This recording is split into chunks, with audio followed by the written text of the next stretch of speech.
So it's a great victory for all of those who support a secular Quebec. It's a great victory for Quebec. It's a great victory for all provinces. And it's especially a victory for Quebec's liberty, Quebec's autonomy, because of the part of the ruling on the notwithstanding clause. So basically what the Court of Appeal is saying is that Quebec can use the notwithstanding clause as it wish. It can use it preventively.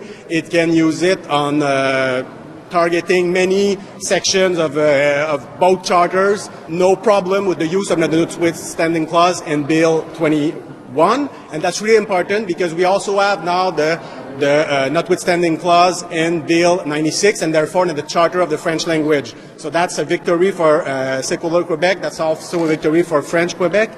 All right, that is reaction from Guillaume Rousseau, a Quebec lawyer, on the Bill 21 ruling on the constitutionality of Bill 21, which, as I said earlier, if you just want to kind of wrap it up, seems to be a clean sweep for Quebec.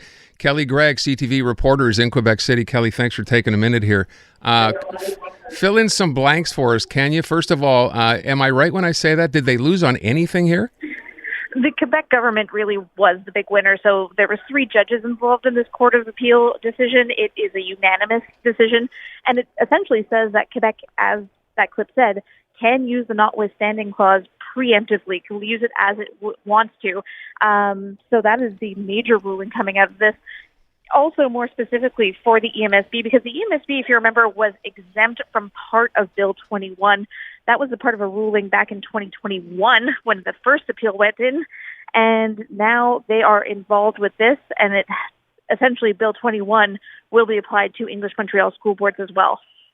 Yeah, and that's the part that kind of really hurts, right? It had been suspended up until now. We're going to have Joe Ortona on in just a few minutes. So it will now apply, which means these school boards in the English side, Kelly, will be part of the French service centers?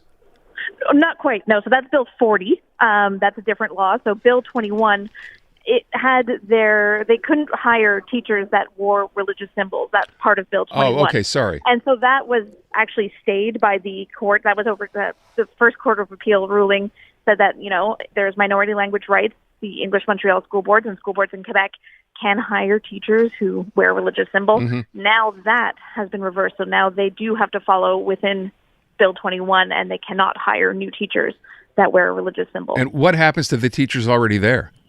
They are grandfathered in. That's across the board, English and French. So teachers that are already there that do wear religious symbols and are already teachers can continue to do so. It is new teachers that cannot be hired. Okay. The other question I have is with this use of the notwithstanding clause, which this apparently court said was perfectly okay and doesn't violate the Constitution either provincially or federally, by extension to Bill 40, could they simply then say they would change that and use the notwithstanding clause to force those school boards to become part of the French service sectors or not? Do you know? That's still up for, so that's legislation. I'm not a lawyer. I can't give my legal opinion, but certainly when it comes to something like the challenge for Bill 96, for instance, which also has notwithstanding clause used preemptively, that ruling today is quite a large indicator of how that court challenge could go on 96. Obviously, the justices in that decision could overturn it. They could decide something else. But certainly today's ruling could have a big impact on the court challenge to 96 and to Bill 40. All right. Kelly, thank you so much. Appreciate it. Take care.